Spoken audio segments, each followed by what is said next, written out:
त्रिपुरा के रहने वाले अंजेल चकमा की देहरादून में मौत। 24 वर्षीय छात्र जो कि देहरादून में रहकर एमबीए कर रहा था, आखिरी शब्द थे कि मैं हिंदू हूं। दरअसल अंजेल चकमा को यह कहते हुए मारा गया कि तुम चीनी हो। उस पर टिप्पणी की गई चीनी और चिकना, जिससे नाराज होकर अंजेल ने जब युवकों से कहा कि तुम इस तरीके के शब्द क्यों इस्तेमाल कर रहे हो, मैं भी भारतीय हूं, तो इन युवकों को गुस्सा आया और उन्होंने अंजेल चकमा को इतना पीटा कि उसकी मौत हो गई।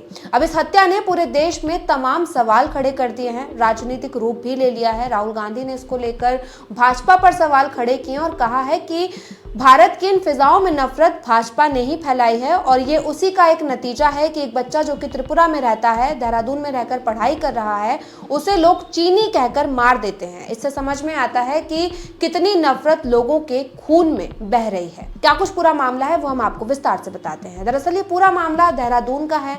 9 दिसंबर को त्रिपुरा का रहने वाला अंजेल चकमा जो कि देहरादून में रहकर पढ़ाई कर रहा था, वो एमबीए स्टूडेंट है। अंजेल चकमा अपने भाई और कुछ दोस्तों के साथ मार्केट गया था सब्जियां लेने के लिए। इस दौरान कुछ लोगों ने उसके भाई माइकल पर टिप्पणी की, चिकना और चीनी कहते हुए। पहले भाई ने इग्नोर करने की कोशिश की, लेकिन ये युवक लगातार उसे टीज करते रहे। फिर उसके भाई ने पूछा कि भाई तुम ऐसे क्यों बोल रहे हो, मैं चीनी नहीं, मैं भारतीय हूँ। तब उन लोगों ने उस पर हमला कर दिया। पहले एक शख्स ने अपने हाथ में पहने हुए कड़े से माइकल के सर पर हमला किया। उसके बाद अंजेल ने अपने भाई को जब पिटता देखा तो वो भी मौके पर पहुंच गया। अंजेल ने उन लोगों से मारपीट की क्योंकि वो उनके भाई को पीट रहे थे और उनसे कहा कि हमें जाने दो, हम भारतीय हैं। लेकिन वे 6 लोग थे और उन 6 लोगों ने इन दोनों भाइयों पर हमला कर दिया।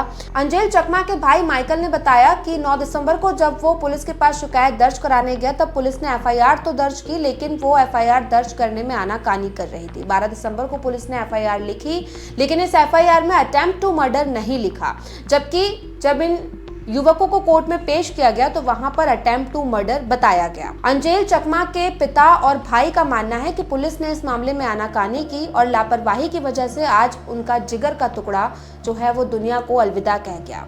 अंजेल चकमा के पिता ने मीडिया से बातचीत में कहा कि जो कुछ भी मेरे बेटे के साथ हुआ वो दोबारा किसी और के साथ ना हो। हम भी भारत में रहते हैं, उत्तर पूर्वी छात्रों के साथ अक्सर इस तरीके का व्यवहार किया जाता है और इस तरीके से एक घर का चिराग जो है वो बुझ जाता है। उनके पिता ने क्या कुछ मीडिया से कहा, पहले वो आप सुन लीजिए। मेरा जो बच्चे का साथ जो हुआ वो किसी बच्चे का साथ और ना हो, ये मैं सरकार से क्या हुआ तो मेरा बच्चे का साथ जो हुआ मैं उसको डिटेल से बोलता हूँ। मैं मणिपुर में बीएसएफ में आईटीटी जॉब करता हूँ सर, मणिपुर में रहता हूँ। मेरे को 9 तारीख को रात को 6:30 बजे छोटा बच्चा ने कॉल किया, पापा मेरा भैया को वहाँ किसी गाँव वाले ने हमला किया। तो वहीं अंजेल चकमा के भाई ने भी पूरी आपबीती बताई। मैं था, मेरा भैया था, हम लोग 2 दोस्त हम लोग के साथ हम लोग गए थे सामान लेने के लिए। तो हम लोग उधर पे तो हम लोग अपना सामान लेते हम लोग के साथ। उधर पे उन लोग का ग्रुप था उधर पे पूरा, तो उन लोग थोड़ा पी रखा था उन लोगों ने। हम उधर पे गए, हम लोग आ रहे थे उधर से। तो हम लोग आए तो हम लोग अपना बाइक से अपना आ रहे थे हम लोग सर।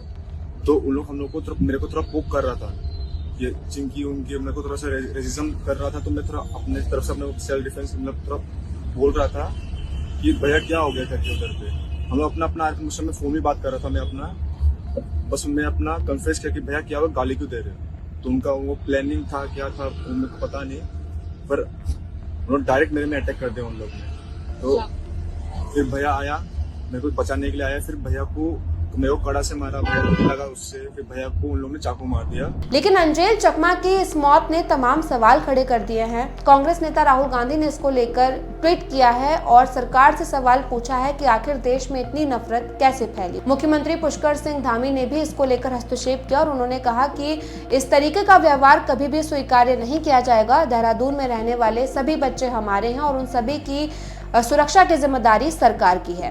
पुष्कर सिंह धामी ने भी जो है उनके परिवार वालों से बात की और इस मामले को गंभीरता से लेते हुए पुलिस से सख्त एक्शन करने की बात कही। देहरादून पुलिस ने इस मामले में क्या कुछ कहा, क्या कुछ बताया, वो आप सुन लीजिए। ये जो दुर्भाग्यपूर्ण इंसिडेंट हो गया है, तो इस पे पुलिस ने तत्काल कार्रवाई करते हुए उस पे जो भी इन्वॉल्व थे क्रिमिनल्स है जो उनको अरेस्ट कर ली गई है। एक फरार है उस पे, उसके खिलाफ पकड़ने के लिए सारा प्रयास जारी है। 25,000 रुपया के इनाम भी घोषित हो गए हैं और टीम में भी बन गया है। आपको बता दें कि देहरादून में इस वक्त उत्तर पूर्वी राज्य से तकरीबन 300 छात्र जो हैं वो पढ़ाई कर रहे हैं और ऐसे देखा जाए तो 500 छात्र यहाँ पर हैं जो कि उत्तर पूर्वी राज्यों से आते हैं और यहाँ पर पढ़ाई कर रहे हैं। अलग अलग राज्यों से देहरादून में बच्चे पढ़ने के लिए जाते हैं। अंजेल चकमा भी उन्हीं छात्रों में से एक था जो वहाँ पढ़ाई करने के लिए गया था। अंजेल चकमा की मौत ने तमाम सवाल खड़े किए हैं। सोशल मीडिया पर इसको लेकर तमाम टिप्पणियां देखने के लिए मिल रही हैं। उत्तर पूर्वी राज्यों के लोगों में इसको लेकर आक्रोश है और जो स्टूडेंट्स देहरादून में रह रहे हैं जो कि त्रिपुरा से आए हुए हैं या उत्तर पूर्वी राज्यों से आए हुए हैं, उन सभी में डर का माहौल है और सभी सवाल पूछ रहे हैं कि अंजेल चकमा की जो मौत हुई उसके पीछे आखिर ये नफरत कैसे पैदा हुई। आपका इस मामले पर क्या कुछ कहना है हमें कमेंट करके बताइएगा। साथ ही अगर ये वीडियो अच्छा लगा तो लाइक और शेयर भी कीजिएगा।